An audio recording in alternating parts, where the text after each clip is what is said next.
I've been seeing a lot of buzz lately about microconversions, and it's something we haven't really dug into here before. Microconversions. A microconversion is one of the necessary actions that someone takes before converting. For example, add to cart is a microconversion because someone must put a product in their cart before they can purchase. Providing billing and shipping details would also be a microconversion since you must do that in the checkout process before purchasing. For lead generation, a microconversion might be visiting the contact page if that's the only place where your lead form lives, or starting to enter text into the lead form. A user can't submit the lead form until they've entered their information. So why do we care? Why do microconversions matter? In scenarios where you don't have sufficient budget to drive enough conversions to get smart bidding to work, microconversions are the solution. Maybe you can only afford to get 5 conversions per month from your campaign, but for every purchase, you have 3 add to carts.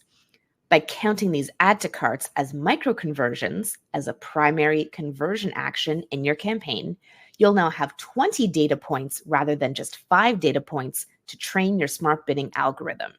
5 purchases plus 15 add to carts. True, an add to cart isn't a purchase, but those 15 people who added to cart are much more likely to be your ideal customers or similar to your ideal customers than the hundreds of other people who visited your website and not only didn't purchase, but didn't even take that first step of adding to cart. That's my preamble, what microconversions are and why they matter. Now let's get to your burning questions about microconversions. I'm your host, Jyll Saskin Gales. I spent 6 years working for big brands at Google, and now I work for you. This is Inside Google Ads, episode 39, Microconversions. Our first question comes from Lou on Threads, and they ask, do you need to convince clients it's okay for ad spend to not be directly tied to a purchase conversion in the beginning? And that was in response to a post I did there about how with shopping ads, I recommend launching a shopping campaign with add to carts there as a microconversion. So if your client is the kind of client who will look in the account a lot and the first thing you need to check every morning is the change history to see if they've done anything overnight, then yes, you need to educate your client and explain your reasoning and get them to promise not to touch it. If you have a more hands-off client who doesn't really care how the sausage gets made, they just want to see the results, then no, I probably wouldn't try to explain microconversions. I would ensure that I have some kind of easy-to-access dashboard, perhaps in Google Analytics or Looker Studio rather than Google Ads, regardless of what kind of client I have. And there, I would want to show them only real purchases, real ROAS, etc. Our next question comes from Nikolina Tomaskovic on LinkedIn, and they say, question, when microconversions are removed, doesn't it confuse the algorithm? Because it has data for microconversions, for example, people just opening the contact form, but maybe not potential clients. And then suddenly it has to find those who will do other conversion actions, like people actually sending the message. You could see a performance drop when microconversions are removed, but the key is to keep those microconversions in place until you have enough real conversion data to power your smart bidding algorithm. My advice is usually 30 and 30 conversions in 30 days. But those optimizer studies I mentioned actually found that campaigns with at least 50 conversions in 30 days see the best results. All the more reason microconversions are important. So you shouldn't remove the microconversions from your campaign conversion tracking until they've done their job. And their job is to get you the real conversions and enough real conversions to power smart bidding. Typically, I don't see a fluctuation in results when they are moved, although I'm sure it could happen. The key is that you have to ensure you're picking a microconversion that must happen before conversion, rather than a useful but potentially unrelated microconversion, like subscribing to a free newsletter or visiting the contact page if your lead form is also featured prominently on your homepage. So you may get to a point where you have 100 or 150 microconversions. Keep them in there until you have like bare minimum 30 real conversions in 30 days. And then at that point, or maybe you want to wait more till 50 or 60, you can remove that micro conversion, but it will have enough data about the right kind of user that it should be able to continue getting you those real 30 conversions a month. To learn more expert tips for getting better performance from your Google Ads, like how to effectively use microconversions, check out my signature membership course, Inside Google Ads. It's where I not only tell you, but show you everything I know about running Google Ads profitably. Plus, members get exclusive access to a 1-hour monthly call with me and top industry experts. Learn more about Inside Google Ads on my website, learn.jyll.ca, that's JYLL.ca, or simply follow the link in the episode description. Our final question today comes from Sweta Sidhu on LinkedIn, and they ask, do you recommend to use enhanced conversion? Yes, I do. Our guest expert in episode 29 shared more about the mechanics of enhanced conversions, but basically enhanced conversions combines customer match with conversion tracking. That's a Jyll explanation, by the way, not an official Google explanation, but when you implement enhanced conversions, either through the Google Tag or Google Tag Manager or the Google Ads API, when someone converts on your website, Google will capture additional first-party data about them to match with what it knows about them. For lead gen, enhanced conversions can be used either instead of or alongside offline conversion tracking. And the benefit is improved tracking and improved accuracy. So you'll have a better idea of how your campaigns are performing, and Google will too. So it can optimize your bidding and your targeting more effectively.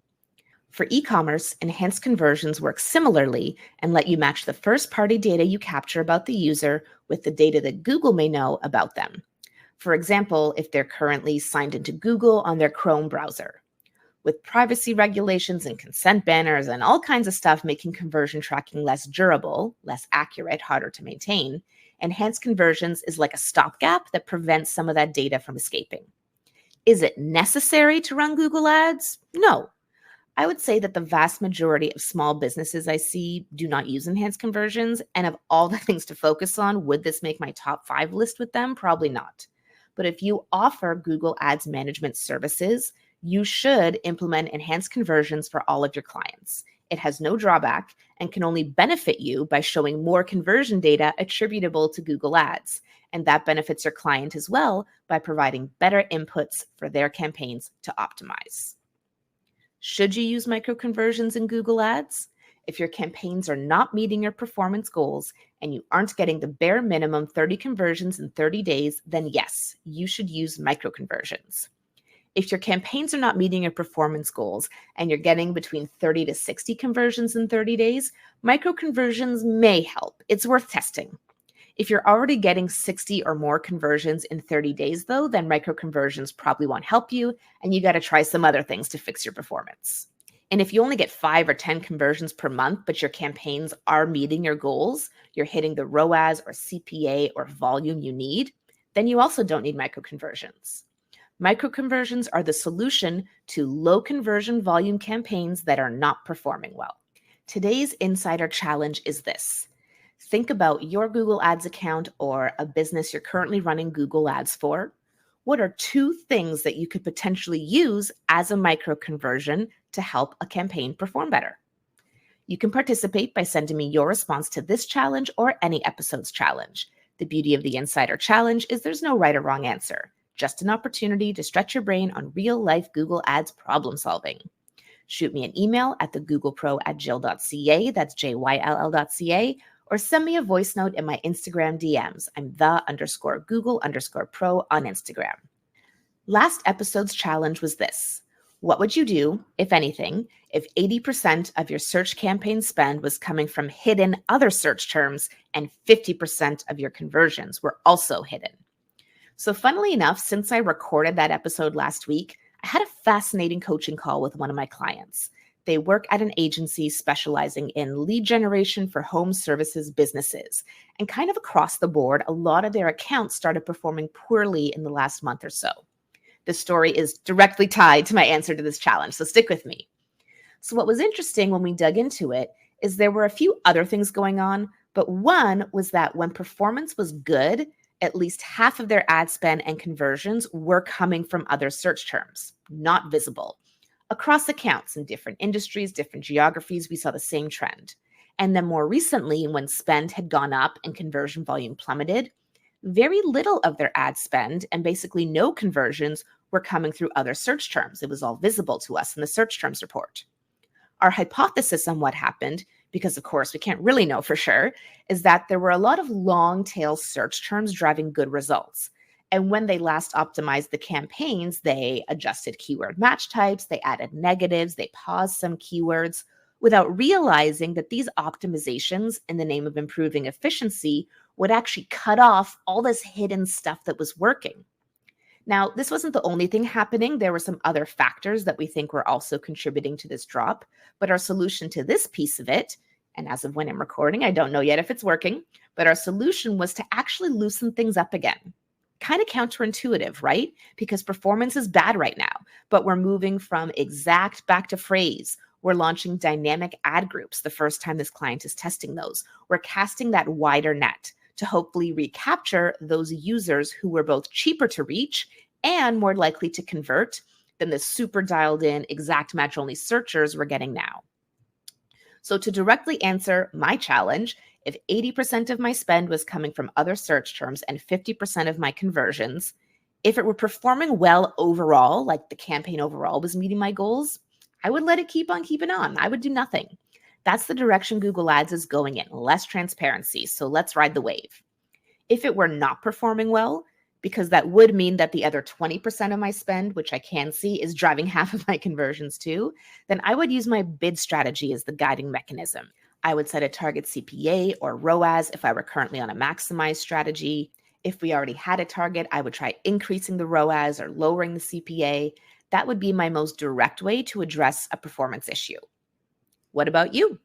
Would you use the bid strategy as a lever or start with something different? Shoot me an email at thegooglepro@jyll.ca, that's JYLL.ca, or send me a voice note in my Instagram DMs. I'm the_Google_pro on Instagram. We have a special edition episode for Halloween next week, episode 40, so the Insider Challenge will return in episode 41. I'm Jyll Saskin Gales, and I'll see you next time inside Google Ads.